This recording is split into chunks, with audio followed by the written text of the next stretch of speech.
고린도전서 1장입니다. 인용한 본문은 한글 킹제임스 성경입니다. 하나님의 뜻에 의해 예수 그리스도의 사도로 부르심을 받은 바울과 우리 형제 소스the네는, 여기 1절에 나오는 소스the네는 사도행전 18장에 보면은 고린도의 회당장이었습니다. 모든 헬라인이 회당장 소스the네를 붙들어다가 재판석 앞에서 때린다는 그런 이야기가 나오고 있습니다. 바울에게 반대했던 유대인들이 소스the네를 아카야의 총독 갈리오 앞으로 끌고 가서 재판에 회부했습니다. 갈리오가 재판을 거부하고 돌려보내자 이번에는 헬라인들이 소스the네를 붙들어다가 재판석 앞에서 그를 때리는 일이 있었습니다. 바울은 그를 우리의 형제라고 말합니다. 그러므로 소스the네는 바울의 동역자들 중 한 사람이었을 것입니다. 2절입니다. 고린도에 있는 하나님의 교회, 곧 그리스도 예수 안에서 거룩하여지고 성도들로 부르심을 받은 자들과 각처에서 우리 주, 즉 그들과 우리의 주이신 예수 그리스도의 이름을 부르는 모든 자에게 편지하노니, 그리스도의 교회가 아니라 하나님의 교회라고 부르고 있습니다. 바울은 그리스도의 몸을 하나님의 교회라고 부르고 있습니다. 그러므로 그리스도의 교회라고 하는 것은 성경적 명칭이 아닙니다. 로마서 16장에서는 그리스도의 교회들이라는 표현이 나옵니다. 이것은 그리스도의 몸을 말하는 것이 아니고 여러 지역 교회들을 지칭하는 말입니다. 그래서 복수형으로 나와 있습니다. 하나의 교회, 즉 한 성령으로 침례받고 그리스도의 몸 안으로 들어온 모든 그리스도인들은 캠벨주의자들이 말하는 그리스도의 교회와는 아무런 상관이 없는 사람들입니다. 이들은 하나님의 교회로 불립니다. 2절에서 고린도에 있는 하나님의 교회라는 말은 그리스도 예수 안에서 거룩하여지고 성도들로 부르심을 받은 자들인 고린도에 있는 이방인 성도들을 말합니다. 하나님의 교회는 그리스도의 몸을 말합니다. 바울이 회심하기 이전부터 하나님의 교회는 있었습니다. 갈라디아서 1장 13절을 보면은 바울이 구원받기 전에 하나님의 교회인 그리스도인들을 박해하였다는 것을 알 수 있습니다.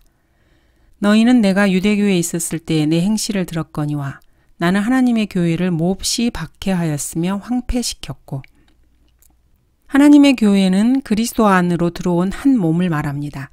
바울이 회심하기 이전부터 이미 존재하고 있었습니다. 바울이 말하는 하나님의 교회는 결코 유대교의 교회가 아닙니다. 한 성령에 의해서 그리스도 안으로 들어와서 한 몸을 이룬 고린도의 이방인 성도들을 말합니다. 이 하나님의 교회는 우리가 눈으로 볼 수 있는 지역 교회가 아닙니다. 눈에 보이지 않는 영적 교회인 그리스도의 몸을 말합니다. 이 그리스도의 몸은 지구촌 여러 곳에 분산되어 있습니다. 그러나 여전히 한 몸을 이루고 있습니다. 이 그리스도의 몸을 이루고 있는 교회들이 눈에 보이는 지역교회를 여기저기에서 형성하고 있는 것입니다. 그러나 이 지역교회들은 흩어져 있습니다. 바울은 여러 곳의 교회들 중에서 지금 고린도에 있는 지역교회 내에 하나님의 교회의 성도들에게 이 편지를 쓰고 있습니다. 지역교회는 그리스도의 몸인 성도들이 모여서 회중을 이루고 있습니다. 지역교회는 조직체입니다. 지역교회는 눈에 보이는 조직체입니다. 반면 그리스도의 몸은 눈에 보이지 않는 영적 교회로 하나의 유기체를 이루고 있습니다. 성도들로 부르심을 받은 자들, 거듭난 그리스도인들은 모두가 성도들입니다. 하나님께서는 죽었던 자들이 그리스도를 통하여 생명을 얻고 모두가 성도들이 되게 하십니다. 성 베드로, 성 클레멘타인, 성 토마스, 성 유다, 이런 사람들만 성도들이 아닙니다. 여러분이 구원받았다면 구원받은 사람은 모두가 다 성도, 즉 세인트들입니다. 그런데도 소위 가톨릭 교회에서는 시성화 제도라는 것을 만들어서 교회에 돈을 많이 기부하고 죽은 사람들이나 무슨 기적을 행했다고 하는 사람들, 순교한 사람들, 이런 사람들 몇몇에게만 성인이라는 칭호를 줍니다. 어느 나라가 가톨릭 교황청의 말을 잘 듣지 않아서 그 나라를 마음대로 주무르기가 힘들게 되면은 그 나라 출신의 어떤 소위 말하는 위대한 한 과거의 가톨릭 신자 한 사람을 골라서 성 아무개, 성 누구누구 이렇게 칭호를 줍니다. 그리고 그 나라에 아첨하면서 이 시성화 제도를 정치적으로 이용합니다. 예를 들어서 성 패트릭이라는 사람은 죽은 지 500년 뒤에 이런 식으로 성도가 된 사람입니다. 즉 세인트가 된 사람입니다. 이런 제도는 전혀 성경적 근거가 없습니다. 거듭난 사람들은 모두가 다 세인트, 성도들입니다. 그리스도인들이 성도답게 살지 못하더라도 여전히 세인트, 성도는 성도입니다. 성도란 말의 뜻은 거룩하게 된 사람들입니다. 구원받은 사람은 그리스도 안에서 거룩하게 된 사람입니다. 거룩하게 됨, sanctification이라는 단어는 어떤 목적으로 따로 떼어놓다라는 뜻입니다. 구원받은 사람은 주님께서 어떤 목적으로 세상에서 따로 떼어놓으셨다는 뜻입니다. 그 목적은 그리스도인들을 예수 그리스도 안으로 넣기 위해서입니다. 고린도전서 6장 11절을 보겠습니다. 너희 가운데서도 이런 일을 행하였던 자들이 더러 있었으나 너희가 주 예수의 이름과 우리 하나님의 영으로 씻음을 받았고 거룩하게 되었으며 의롭게 되었느니라. 그리스도인들은 하나님의 영으로 씻음을 받았고 거룩하게 되었으며 의롭게 되었습니다. 누군가가 그리스도인을 구원으로 초청하기 위해서 그 사람에게 다가와서 당신은 구원 받으셨나요? 이렇게 물으면은 네, 그렇습니다. 나는 거룩하게 되었어요. 이렇게 대답할 수 있는 것입니다. 구원받은 사람이라면 정말로 거룩하게 된 것입니다. 그러므로 성도입니다. 불행하게도 거룩한 그리스도인답게 살고 있지 못한다 해도 하나님께서는 구원받은 그리스도인들을 거룩하다고 여기십니다. 바울의 편지는 고린도에 있는 하나님의 교회에게 보내졌습니다. 그러나 사실상 그리스도 예수 안에서 거룩하여지고 성도들로 부르심을 받은 자들과 각처에서 우리 주, 즉 그들과 우리의 주이신 예수 그리스도의 이름을 부르는 모든 사람들에게 이 메시지를 지금 전하고 있습니다. 어디에 살고 있든지 모든 성도들, 즉 우리 주님, 그리고 그들의 주님이신 예수 그리스도의 이름을 부르는 모든 성도들에게 바울은 지금 말하고 있습니다. 3절입니다. 하나님, 우리 아버지와 주 예수 그리스도로부터 은혜와 평강이 너희에게 있기를 원하노라. 바울은 항상 주 예수 그리스도를 빼놓지 않고 말합니다. 예수 그리스도, 그리스도 예수, 주 예수 그리스도, 또 예수 그리스도, 그리스도, 그의 아들 예수 그리스도 우리 주 예수 그리스도. 어디서나 바울은 주 예수 그리스도를 부르고 있습니다. 이 말이 무슨 말입니까? 바울이 참으로 성령 충만했던 사람임을 알 수 있습니다. 성령 충만한 사람은 항상 주 예수 그리스도에 대해서 입을 열기 마련입니다. 정말로 성령 충만한 사람은 성령에 대해서는 말을 하지 않습니다. 그러나 진리의 영이신 그분이 오시면 너희를 모든 진리로 인도하시리라. 그분은 스스로를 말씀하지 아니하시며 무엇이나 들은 것을 말씀하실 것이요 또 너희에게 다가올 일들을 알려주시리라. 그분이 나를 영화롭게 하시리니 이는 그분이 내 것을 받아서 너희에게 알려주실 것임이라. 성령님께서는 자신을 내세우기 위해서 오신 것이 아니라 예수 그리스도를 증거하시기 위해서 오셨습니다.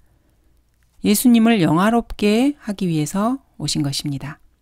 그러므로 입만 열면 성령을 들먹이는 사람들은 사실 성령 충만한 사람들이 아닙니다. 정말로 성령 충만한 사람은 성령님의 인도하심을 받아서 항상 주 예수 그리스도에 대해서 말하고 증거합니다. 예수님의 완전한 이름은 주 예수 그리스도입니다. 그리스도인들 가운데 어떤 사람들은 예수님을 그리스도 이렇게 부르는 걸 좋아하고 그리스도를 영접하세요. 결단을 내리세요. 그리스도를 만나지 않으시겠어요? 그리스도를 사랑하세요. 그리스도께서 여러분 마음속에 들어오시도록 하세요. 이렇게 말을 합니다. 그리스도란 말은 기름 부음 받은 메시아를 말합니다. 마귀 역시 그리스도라는 이름으로 불립니다. 마귀는 우리 주 예수 그리스도가 결코 아니지만 에스겔 28장에 보면은 마귀 역시 기름 부음 받은 이로 그 역시 그리스도입니다. 또 어떤 사람들은 예수 이렇게 외쳐댑니다. 예수를 사랑해요. 사랑하는 예수님. 예수님 제 손을 좀 잡아주세요. 이렇게 예수라고 말합니다. 주라는 이름이나 그리스도라는 이름은 떼어버리고 그분의 인간적인 측면만을 강조하는 것이 예수님입니다. 이들은 사랑의 종교를 내세우는 자들입니다. 어린아이라면 또 모르겠지만은 여러분들이 사랑하는 예수님의 형제들 가운데 한 사람이라면은 그 사랑하는 예수님이 주 하나님의 영광으로 여러분에게 다가오시는 것이 맞습니다. 여러분이 주 예수 그리스도의 지체가 되었다면은 사랑하는 예수님은 이 세상 기초가 놓이기 전 영원부터 영원까지 계시는 전능하신 하나님으로 대우를 받아야 합니다. 여러분이 갖는 주님과의 개인적인 교제는 여러분이 그분을 어떻게 대하는가에 따라서 크게 달라진다는 사실을 명심해야 합니다. 여러분이 주 하나님으로 대하면은 그에 합당한 이름으로 그분을 부르는 것이 마땅합니다. 여러분이 하나님과 온전한 관계를 유지하고 그분께 온전히 헌신된 삶을 살면서 그분과 아주 가까운 사이로 개인적으로 기도할 때 그분을 오 사랑하는 예수님 이렇게 부르면은 그거야 얼마든지 이해가 됩니다. 그러나 그렇게 긴밀한 관계가 아니면서도 그분을 예수 이렇게 부르는 것은 주의할 필요가 있습니다. 주 하나님으로 대접하지 않고 즐겁게 함께 노는 산타클로스쯤으로 생각하는 그런 은사주의자들이나 하는 짓이기 때문입니다. 주님은 주 예수 그리스도이십니다. 밥 존스 시니어는 기도할 때 항상 주 하나님이라고 불렀습니다. 한두 번쯤은 주 예수라고 부르기도 했지만 대개의 경우에는 주 하나님이라고 불렀습니다. 항상 예수 그리스도가 주님이심을 고백했습니다. 예수님께서는 주님이시고 주 하나님께서 육신을 입고 오신 분입니다. 그래서 그분은 주 예수 그리스도이십니다. 4절 내가 예수 그리스도로 인하여 너희에게 주신 하나님의 은혜로 항상 너희를 위하여 나의 하나님께 감사하노니 은혜는 예수 그리스도를 통해서 옵니다. 여러분에게 주어진 모든 복들이 예수 그리스도를 통해서만 옵니다. 여러분이 복을 받기 위해 예수 그리스도를 제쳐놓고 하나님 아버지한테 직접 매달릴 생각은 해서는 안 됩니다. 예수께서 그에게 말씀하시기를 나는 길이요 진리요 생명이라 나로 말미암지 않고는 아버지께로 올 사람이 아무도 없느니라. 빌립이 주께 말씀드리기를 주여 아버지를 우리에게 보여주소서 그러면 만족하겠나이다 라고 하니라. 예수께서 그에게 말씀하시기를 빌립아 내가 너희와 그처럼 오랜 시간을 있었는데 내가 나를 모르느냐? 나를 본 자는 아버지를 보았느니라. 그런데 어찌하여 아버지를 보여주소서라고 말하느냐. 5절입니다. 이는 너희가 그로 인해 모든 일, 곧 모든 말과 모든 지식에 부요해져서 교회는 예수 그리스도에 대해 알고 그분에 대한 지식을 소유합니다. 성경을 부지런히 읽고 말씀을 묵상하면 할수록 그 지식이 더욱더 풍성해집니다.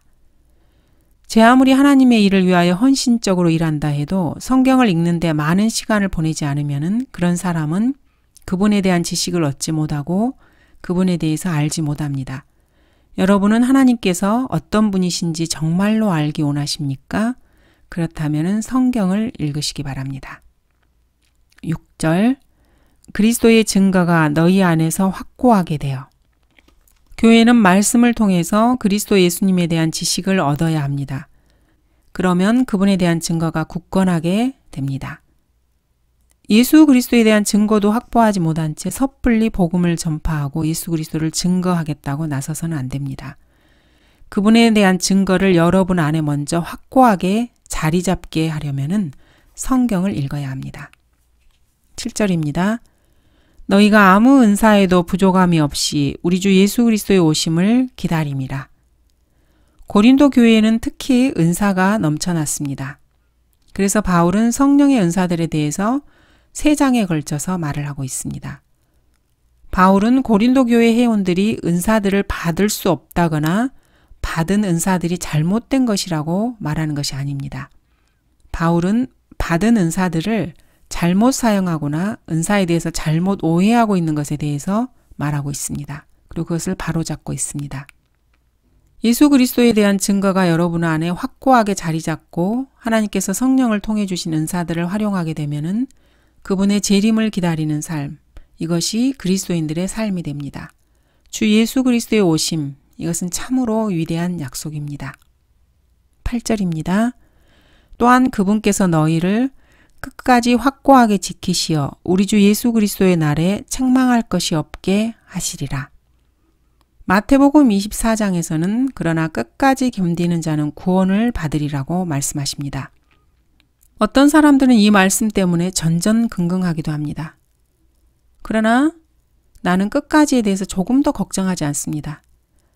나는 이미 구원받았을 뿐만 아니라 그분께서 끝까지 확고하게 지키신다는 이 말씀으로 구원의 영원한 보장을 받고 있기 때문입니다. 끝까지 견디는 자는 구원을 받으리라는 이 말씀은 그리스도인들에게 적용되는 말씀이 아닙니다. 환난 시대 사람들에게 적용되는 말씀입니다. 그리스도인들은 대환난을 걱정할 필요가 없습니다. 그 시대에 그들은 이미 이 땅에 없기 때문입니다. 대환난 때에는 그리스도인들은 이 땅에 이미 없기 때문입니다. 성경을 올바로 나누지 못한 무지한 사람들이 마태복음 24장 13절의 말씀을 교회에 적용시키고 불안에 떨면서 스스로의 어리석음에 갇혀 있습니다. 이 시대의 교회에는 고린도전서 1장 8절의 말씀이 적용되는 사람들입니다. 예수 그리스도께서 끝까지 지켜주시는 그리스도인들은 주 예수 그리스도의 날에 책망받을 만한 흠이 없이 살아가기만 하면 됩니다. 그렇게 하면 그분께서 지켜주십니다. 나머지는 걱정할 필요가 없습니다. 그리스도인이 흠이 없이 책망받을 것이 없게 된다는 것은 그렇게 쉬운 일은 아닙니다. 그러나 책망받을 만한 일이 없다 해도 그리스도의 심판석 앞에 나아가기는 모두가 다 마찬가지입니다. 이는 우리 모두가 반드시 그리스도의 심판석 앞에 나아가서 선이든지 악이든지 각자 자기가 행한 것에 따라 자기 몸으로 행한 것들을 받을 것이기 때문이라. 8절에서 책망할 것이 없게 하신다는 것은 주의 날에 대해서 염려할 필요가 없게 하신다는 뜻입니다. 즉, 주의 날이 다가오더라도 구원받은 사람들은 결코 구원을 상실하지 않는다는 것입니다. 그런데도 사람들은 구원받았으면서도 그날이 가까이 다가오고 있다고 불안해합니다. 그리고 두려워 떱니다. 그러나 성경은 이렇게 말씀하십니다. 영으로나 말로나 또는 우리에게서 받았다고 하는 편지로나 그리스도의 날이 가까웠다고 마음이 쉽게 흔들리거나 두려워해서는 안 될 것이라고 말씀하십니다. 그리스도의 날을 어떤 사람들은 주의 날로 바꿔서 생각합니다. 그렇게 해서 정확하게 대환난을 지칭하는 것으로 의미를 바꿔버립니다. 사실 그렇게 고칠 필요가 전혀 없습니다. 데살로니가 후서 2장 2절에서는 이 그리스도의 날은 그리스도의 심판석 그리고 지상 재림이 모두 포함된 말이라고 말씀하고 있습니다. 이 그리스도의 날 동안에는 위 셋째 하늘에서는 그리스도의 심판석이 열립니다. 그리고 땅에서는 대환난이 동시에 있습니다. 이 날이 끝나면은 예수 그리스도께서 재림하십니다. 재림하는 날을 주의 날이라고 부릅니다. 이렇게 여러 사건들이 서로 중첩되어 있습니다. 그래서 이 기간을 두고 그리스도의 날이라고 부르는 것입니다. 9절입니다. 너희를 그의 아들 예수 그리스도 우리 주의 교제 안으로 부르신 하나님께서는 신실하시도다. 하나님께서는 신실하십니다. 사람은 절대로 신실하지 않지만 하나님은 인간과 다르십니다. 그래서 하나님께서는 여러분을 하늘나라로 데려가시겠다고 하신 약속을 반드시 지키십니다. 주의 날, 즉 대환난이 포함된 주의 날이 오기 전에 그리스도인들을 모두 셋째 하늘 하나님께로 데려가실 것입니다. 10절입니다. 형제들아, 이제 내가 우리 주 예수 그리스도의 이름으로 너희에게 권고하노니 너희 모두는 같은 것을 말하고 또 너희 가운데 분열이 없게 하여 같은 생각과 같은 판단으로 온전히 함께 연합하라. 그런데 어떻습니까? 교회가 같은 것을 말해왔습니까? 교회사를 되돌아보면은 모든 교회들이 과연 같은 것을 말했습니까? 교회들 가운데서는 분열이 없었습니까? 11절 12절입니다. 나의 형제들아, 클로이 집안의 사람들이 너희에 관하여 내게 전해준 바로는 너희 가운데 다툼이 있다는 것이라.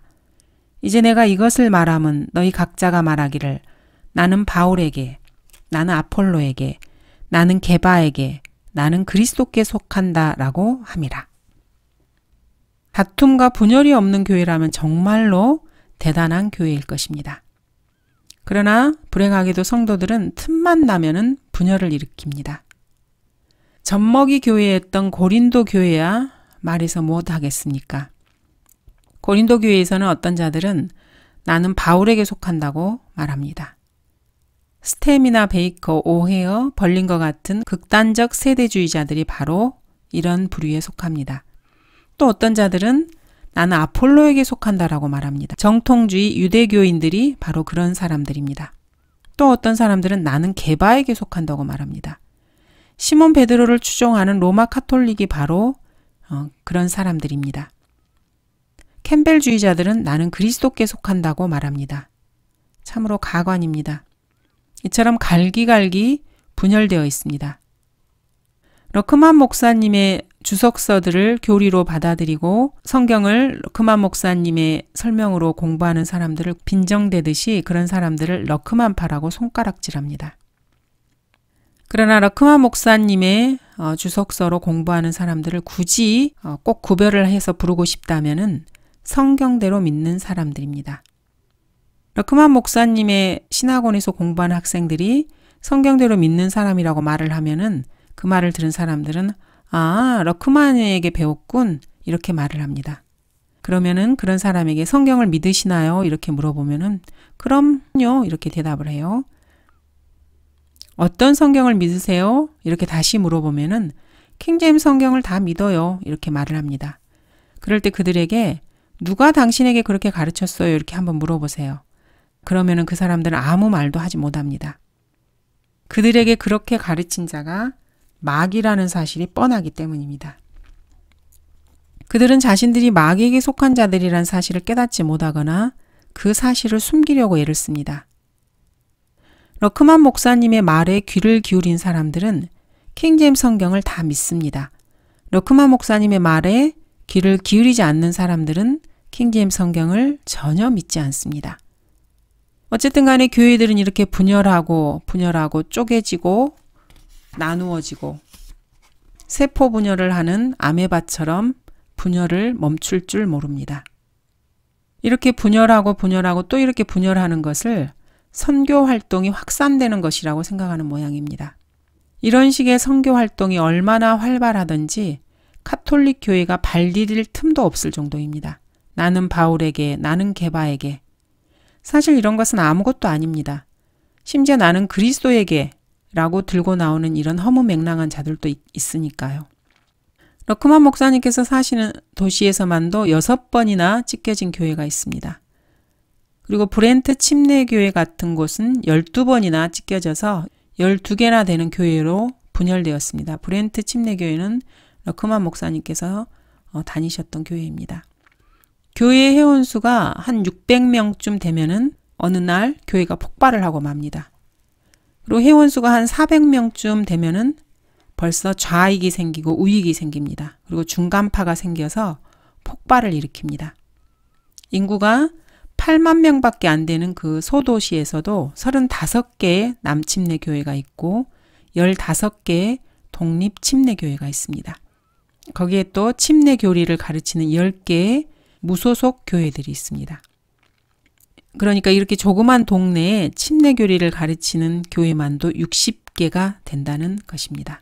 참으로 대단한 소위 말하는 선교 활동이 아닐 수 없습니다.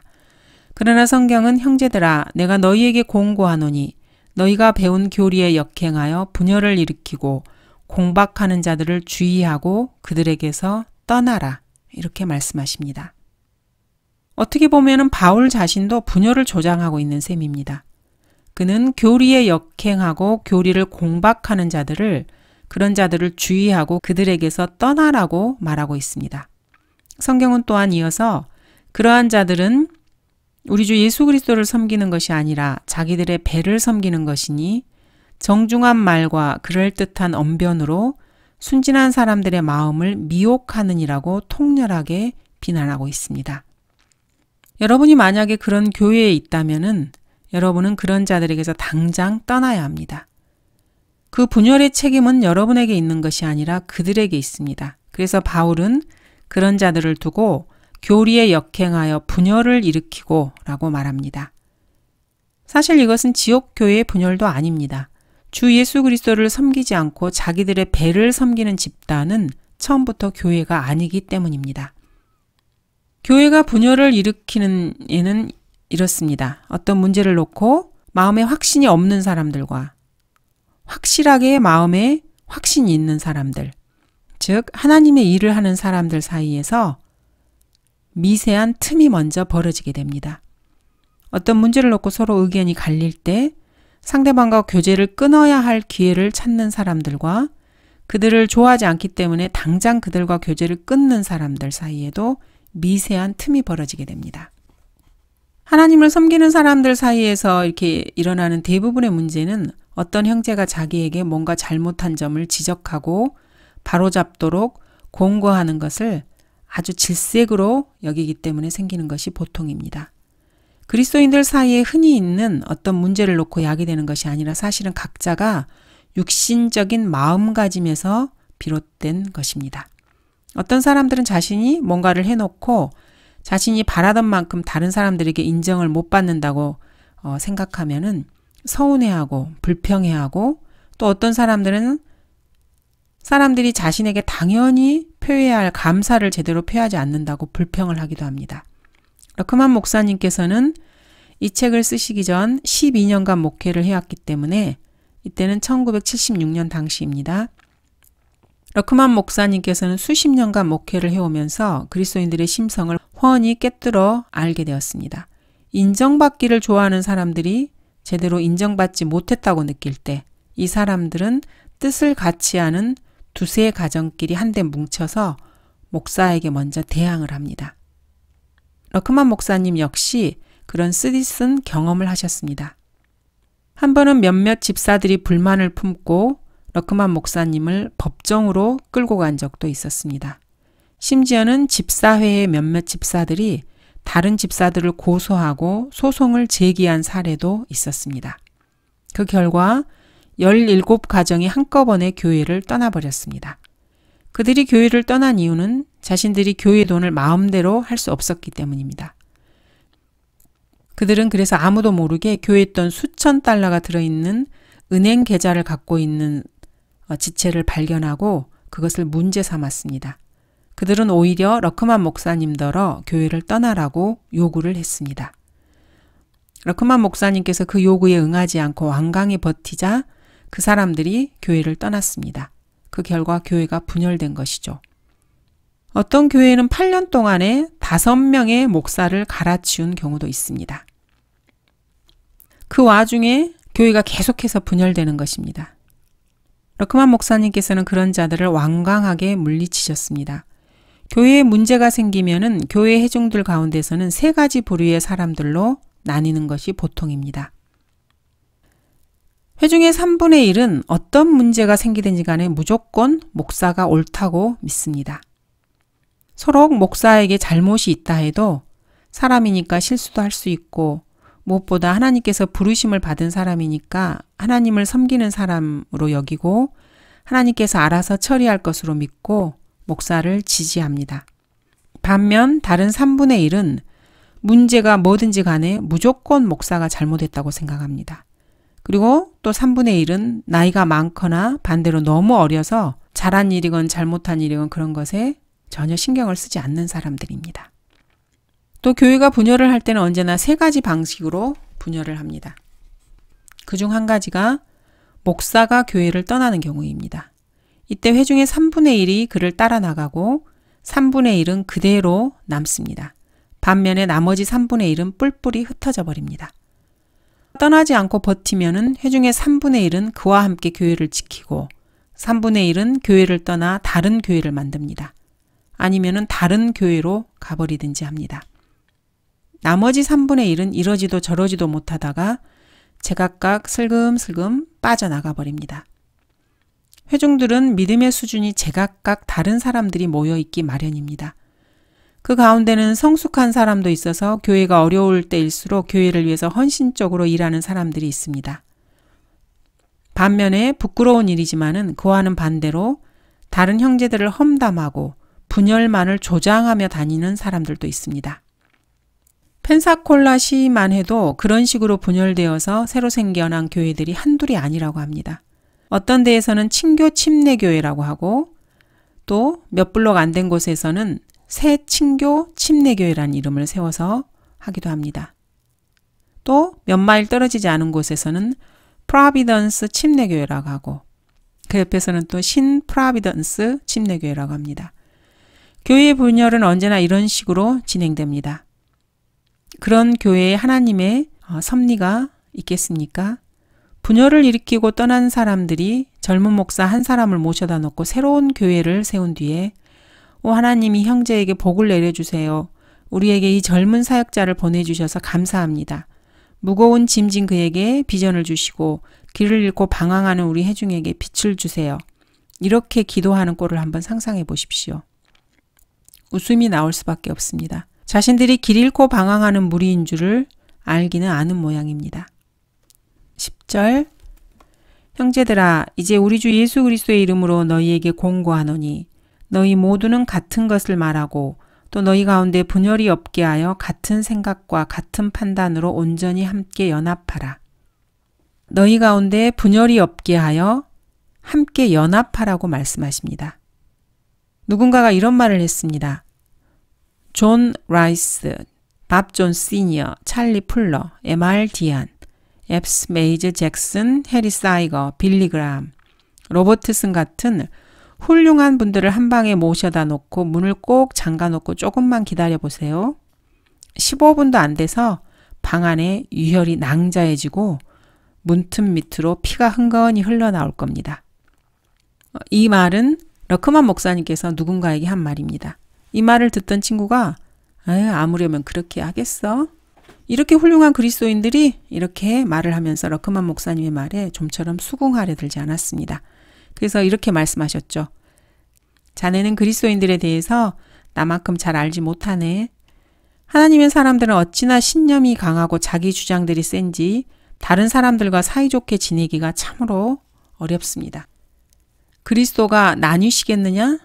아닙니다. 그리스도는 나뉘지 않습니다. 바울이 너희를 위하여 십자가에 처형되었더냐? 물론 아닙니다.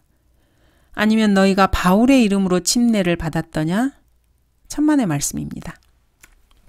14절 내가 하나님께 감사하는 것은 내가 크리스포와 가이오에는 너희 가운데 아무에게도 침례를 주지 아니하였습니다. 고린도 교회의 회원들 중에서 바울에게 침례를 받은 사람은 2사람뿐이었습니다. 왜 그랬을까요? 세대주의 때문이었을까요? 아닙니다. 침례가 오직 한 개밖에 없었기 때문일까요? 아닙니다. 한 성령에 의한 한 침례밖에 없다는 것을 알고 소수의 사람에게만 바울이 침례를 주었다는 사실을 후회하고 있는 것입니까? 아닙니다. 바울은 몇몇 사람밖에는 자기가 침례를 주지 않았다는 것을 하나님께 감사하고 있습니다. 그 이유는 15절에 있습니다. 이는 아무도 내가 내 이름으로 침례를 주었다고 말하지 못하게 하려 함이라. 침례를 주는 것이 교리적으로 잘못된 것이 아닙니다. 침례의 사명을 가진 사람이 따로 있기 때문도 아닙니다. 다만 나는 사도 바울한테 직접 침례를 받았다고 자랑하는 일이 없게 하기 위해서입니다. 바울은 침례를 주었습니다. 분명히 바울은 거듭난 사람들에게 침례를 주었습니다. 주님은 바울에게 침례를 주지 말라고 말씀하신 적이 없습니다. 문맥을 봐도 바울은 침례를 주는 것이 잘못이라고 생각하지 않습니다. 다만 그리스도께서 침례를 주게 하려고 나를 보내신 것이 아니라 복음을 전하게 하려고 보내셨다고 말하고 있습니다. 바울에게 위임된 사명의 우선순위를 보면은 침례를 주는 것보다 복음을 전파하는 일이 더 중요하다는 말입니다. 하나님께서는 바울에게 침례를 주게 하려고 보내신 것이 아니라고 주장하는 사람들도 있습니다. 그런 사람들은 16절의 말씀을 어떻게 다룰지 궁금합니다. 바울은 또 내가 스테파나의 가족에게도 침례를 주었으나 이렇게 말하고 있습니다. 하나님께서는 침례를 주지 말라고 말씀하신 적이 성경 어디에도 없습니다. 여기서 바울이 말하고 싶은 진짜 의도는 무엇입니까? 육신적으로 젖먹이었던 고린도 교회 회원들이 서로 이렇게 분열되어서 나는 바울에게, 나는 아폴로에게, 나는 게바에게, 나는 그리스도께 속한다라고 주장하면서 이렇게 분열하는 것을 보면은 바울의 진짜 의도는 참으로 분명해집니다. 바울이 침례를 준 사람의 수가 몇 명밖에 안 되었기 때문에 그나마 다행이었습니다. 그 수가 많았더라면은 나는 바울에게 속한다라고 자랑하는 사람들의 수가 많았을 것입니다. 그래서 교회 분열을 일으키는 가장 큰 핵심 분파가 되었을지도 모릅니다. 그러나 지나고 보니 그렇지 않았다는 것을 바울은 참으로 다행스럽게 여기고 있습니다. 그것을 하나님께 감사하고 있습니다. 교회의 분열은 주 예수 그리스도를 제쳐두고 사람을 앞세울 때 항상 생기기 마련입니다. 17절입니다. 그리스도께서 침례를 주게 하려고 나를 보내신 것이 아니라 복음을 전하게 하려고 보내셨노라. 극단적 세대주의자들은 드라이클리너라고 불립니다. 이들은 이 구절을 그리스도께서는 마태복음 28장의 명령을 수행하라고 나를 보내신 것이 아니라 고린도후서 5장의 명령을 수행하라고 보내셨노라. 이런 식으로 읽습니다. 침례를 주지 말고 복음만 전하라고 바울을 보내신 것이 아닙니다. 그리스도께서 침례를 주지 말라고 바울에게 말씀하신 적은 없습니다. 복음을 전하는 사명을 최우선적으로 행하라고 바울을 보내셨습니다. 바울은 필요하면 거듭난 사람들에게 침례를 주었습니다. 그러나 그것이 바울의 주요 임무가 아니었습니다. 훨씬 더 중요한 임무가 있었는데 그것이 바로 복음을 전파하는 일이었습니다. 복음 전파를 위해서 그리스도께서는 바울을 보내셨습니다. 주님께서 여러분에게 어떤 사명을 맡겨서 보내시면은 여러분은 다른 일은 전혀 하지 못하게 하신 것이 아닙니다. 바울이 복음을 전파하는 일을 위해 보냄을 받았고 그 외에 다른 일은 하지 못하도록 보냄을 받았다는 발상은 참으로 잘못된 것입니다. 바울이 과연 복음을 전파하는 일에만 매달려 있었습니까? 갈라디아서, 에베소서, 빌립보서, 골로새서 등을 읽어보면 그렇지 않다는 것을 알 수 있습니다. 바울은 복음만을 전하기 위해서 이런 서신서들을 기록한 것이 결코 아닙니다. 바울은 복음보단 오히려 이미 구원받은 그리스도인들의 행실에 대해서 이런 서신서들을 기록해서 권면하고 있습니다. 주님께서 바울에게 복음 전파의 사명을 주셨다고 해서 바울이 그 일만 했던 것은 결코 아닙니다. 바울은 복음 전파의 사명도 수행했고 또 다른 사명들도 훌륭하게 수행해 나갔습니다. 극단적 세대주의자들은 바울이 받은 사명은 하나님과의 화해를 촉구하는 일, 그리스도의 몸의 신비에 대한 계시를 알리는 일, 이 두 가지로 제한하고 있습니다. 그들은 하나님께서 바울에게 이 두 가지 외에는 계시하지 않았고 그래서 바울의 사역은 이 두 가지에만 국한된다고 주장합니다. 바울의 사역이 이 두 가지에만 국한된다면은 대환란, 휴거, 그리스도의 재림, 예언, 그리고 죄의 문제에 대해서 누구에게서 이렇게 생생한 말씀을 들을 수 있겠습니까? 바울은 이처럼 매우 중요한 여러 가지 부분에 대해서도 참으로 위대한 사역을 해 나갔습니다. 바울이 그리스도의 몸의 신비, 하나님과의 화해에 관련된 영역만 사역을 했다면은 침례를 주지 말고 제 문제 따위는 걱정하지 말고 하나님과 화해만 하면 그만이다. 이런 식으로 주장하는 사람들도 판을 쳤을 것입니다. 바울은 과연 어떤 사역을 했습니까? 다음을 보면은 바울의 사역이 참으로 광범위했던 것을 알 수 있습니다. 너희에게 유익한 것은 무엇이나 숨겨두지 않고 보여주었으며 또 집집마다 다니며 너희에게 드러나게 가르쳤으니 유대인과 또한 헬라인에게도 하나님께 대한 회개와 우리 주 예수 그리스도에 대한 믿음을 증거하였노라. 그는 유익한 것은 무엇이나 가르쳤습니다. 하나님께 대한 회개도 전파했습니다. 이는 침례인 요한의 사역까지 감당했던 것입니다. 지금의 경륜이 침례인 요한의 시대부터 시작된 것은 아니지만 침례인 요한이 전파한 메시지는 지금도 유효하게 전파되고 있습니다. 그가 전파한 메시지는 지금도 유효합니다. 먼저 다마스커스의 사람들과 예루살렘과 유대 온 지방에, 그 다음에는 이방인들에게 회개하고 하나님께로 돌이켜 회개에 합당한 일을 행하라고 전하였더니 바울은 여기서 회개에 합당한 일을 행하라고 전했다고 말합니다. 귀에 익은 구절입니다. 그리스도께서 십자가에 처형되시기 전인 마태복음 3장에서 침례인 요한이 외쳤던 것과 정확하게 일치하는 메시지입니다. 바울은 또 하나님의 나라에 대해서도 선포했습니다. 이제 보라, 내가 너희 가운데 왕래하며 하나님의 나라를 선포하였으나 너희 모두가 더 이상 나의 얼굴을 보지 못하게 될 줄을 내가 아노라. 바울은 하나님의 나라를 선포하기도 했습니다. 또한 그는 이는 내가 하나님의 모든 계획을 조금도 주저함이 없이 너희에게 전해 주었습니다. 이렇게 말합니다. 그는 하나님의 모든 계획을 전해 주었습니다. 로마서에서 빌레몬서에 이르기까지 그가 쓴 서신서들 전체를 보면은 그는 결코 하나님과의 화해나 그리스도의 몸의 신비를 전파하는 일, 그리고 복음 전파에만 자신의 사역을 한정시키지 않았습니다. 그는 하나님의 모든 계획을 선포하였습니다. 하나님께서 보여주신 모든 것을 설교했습니다. 이처럼 설교자는 성경을 근거로 설교해야 하며 성경 전체를 다루고 때와 장소에 따라